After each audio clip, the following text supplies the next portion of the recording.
you very much. Well, tell you what.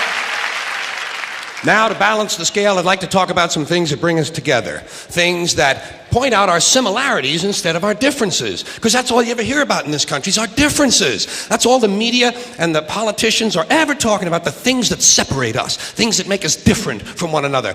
That's the way the ruling class operates in any society. They try to divide the rest of the people. They keep the lower and the middle classes fighting with each other so that they, the rich, can run off with all the fucking money.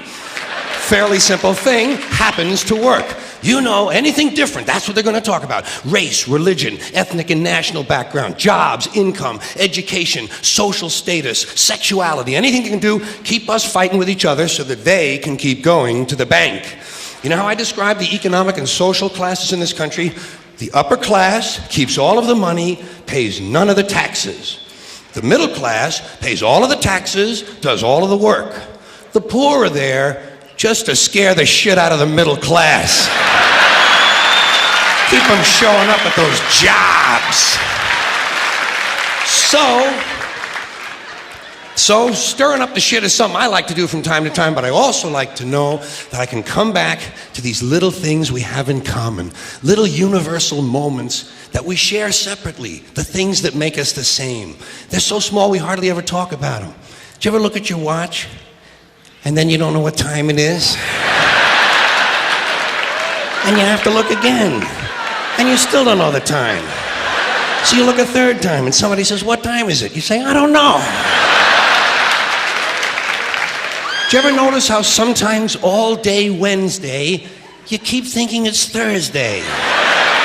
And it happens over and over all day long. And then the next day, you're all right again.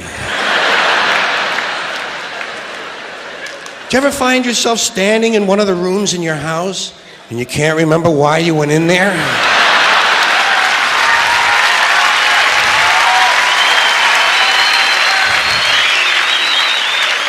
And two words float across your mind: Alzheimer's disease. You ever been talking to yourself and somebody comes in the room and you have to make believe you were singing? And you hope to God the other person really believes there's a song called "What Does She Think I Am?" Some kind of putz? Little experiences we've all had. You ever been sitting in a railroad train in a station and there's another train sitting right next to you and one of them starts to move and you can't tell which one it is?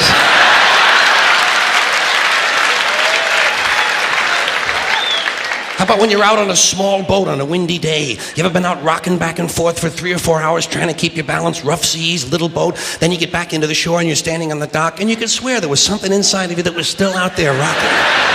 Did you ever try to pick up a suitcase you thought was full, but it wasn't? And you go, "Doo?" And for just a split second you feel really strong. How about when you're looking through a chain link fence? Did you ever notice if you're just the right distance from a chain link fence, sometimes it seems to go, what is that? How do they do that? Did you ever try to tell somebody they have a little bit of dirt on their face? You can never get them to rub the right spot, can you? Say, "You got a little bit of dirt right here." They always go, "Where? Here?" And you just want to slap the bastard.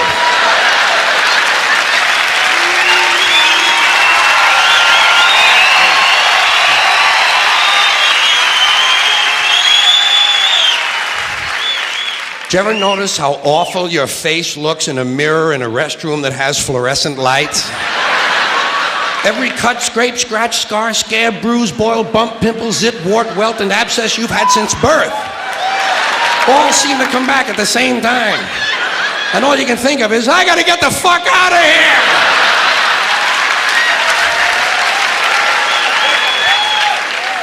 Do you ever notice sometimes when you're walking with your arm around your date, one of you has to change the way you're walking? Men and women don't walk the same. One of them has to change. Either the man has to walk like this,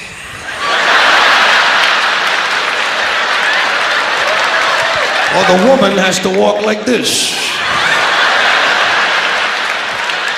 Joey, how are you?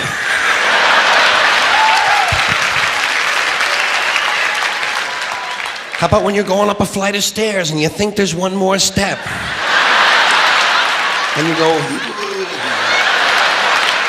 And then you have to kind of keep doing that, you know? So people will think it's something you do all the time.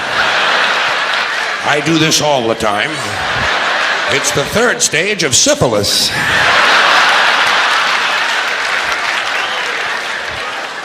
Same thing happens when you're going down the stairs. You could swear there was one more step.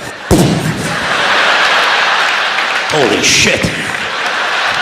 My hips are in my chest.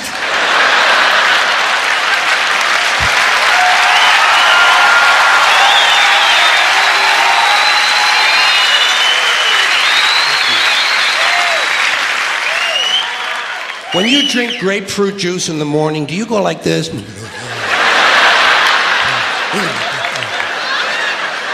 I do too.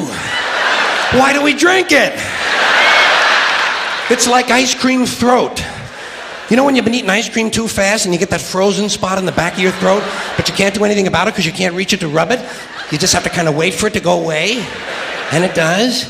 Then what do? Eat more ice cream!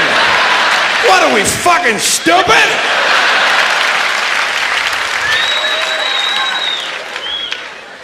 Did you ever fall asleep on a late afternoon and wake up after dark and you don't know what goddamn day it is?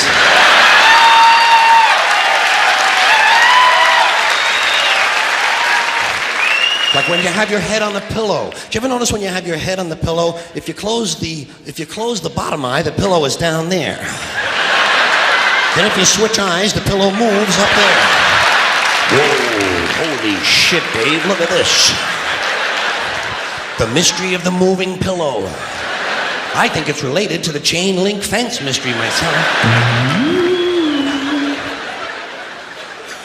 Do you ever have to sneeze while you're taking a piss? It's frightening, isn't it? It's frightening because actually you can't do it. It's physically impossible to sneeze while pissing. Your brain won't let it happen. Your brain says, stop pissing! We're going to sneeze now! Because your brain knows you might blow your asshole out.